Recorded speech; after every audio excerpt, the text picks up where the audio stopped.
Salut les polyglottes! Aujourd'hui je vais vous expliquer pourquoi les Français ont un accent aussi fort dans les langues étrangères.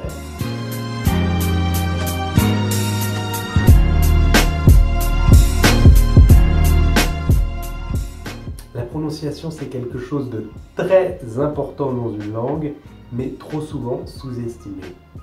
C'est-à-dire que si vous voulez être compris par des gens, ce n'est pas grave si votre grammaire n'est pas parfaite. Ce qui compte, c'est votre prononciation. Vous pouvez parler comme Tarzan et être compris parce que votre prononciation est correcte. Par contre, si vous avez une jolie phrase, mais que votre prononciation n'est pas bonne et que vous dites des sons à la française ou avec un rythme français, les gens ne vont pas vous comprendre.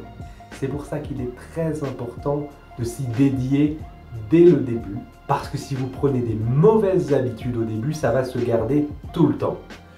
Donc, la prononciation, principalement, c'est la phonétique, la capacité à reproduire les sons. Alors ça, on connaît, on a tous étudié les différents sons en anglais, etc. C'est très important, c'est évidemment indispensable. Par contre, je voudrais simplement vous dire de faire attention sur cet aspect-là quand même, parce que on voit trop souvent son comme en français. Dans ma vidéo sur les voyelles, la prononciation en italien, la phonétique italienne, j'ai moi-même dit les sons sont comme en français. C'est pas vrai, les sons sont pas comme en français. C'est bien pour débuter parce qu'on dit ouais c'est facile, ça ressemble, mais il faudra toujours garder à l'esprit que les sons sont différents, même s'ils ressemblent, etc. Je vais prendre un exemple. Quand j'étais en Argentine, je pouvais savoir si quelqu'un était français simplement quand il disait si. Parce que nous, on a le mot si en français, si je vais ou si je suis d'accord. Et ce son, ce n'est pas le son en espagnol. Les Espagnols vont dire c'est. Donc si, c'est. Vous êtes capable de savoir simplement en entendant deux sons, un S, un I, savoir si la personne est française. C'est indispensable de garder à l'esprit que même si le son ressemble énormément, etc., il n'est quasiment jamais identique. Donc même sur ça, vous devez faire attention.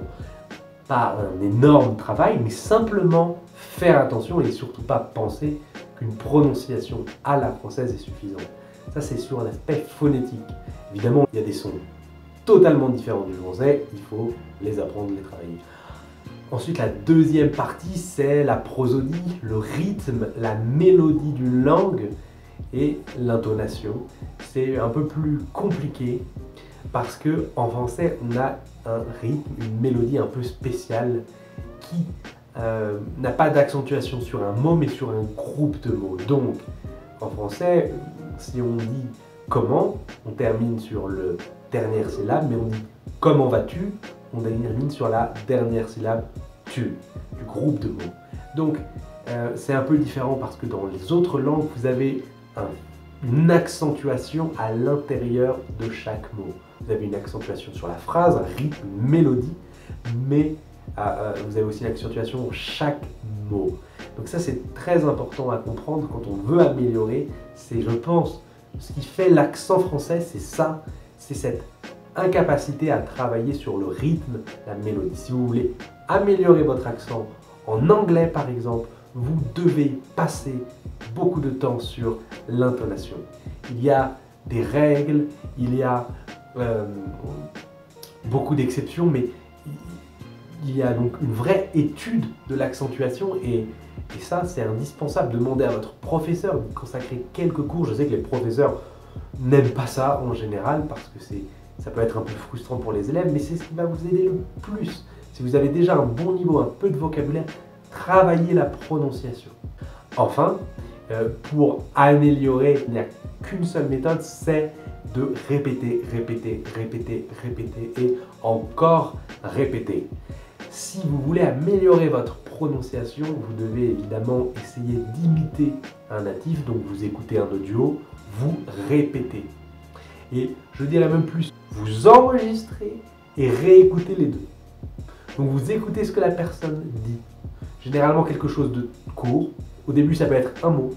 Ensuite plutôt un groupe de mots pour essayer de comprendre justement un peu plus qu'une intonation à l'intérieur d'un mot. Apprendre la mélodie de la langue. Et vous vous enregistrez pour pouvoir comparer. Écoutez les différences, les ressemblances, la vitesse, la force, l'intensité. Je ne vous demande pas de parler parfaitement, mais si vous faites ce travail, ça va changer votre vie. J'ai un accent en anglais. Je ferai bientôt une vidéo en anglais, en espagnol et dans les langues que je parle. J'ai un accent en anglais, mais je m'en fiche parce que dans l'immense majorité des cas, je suis compris.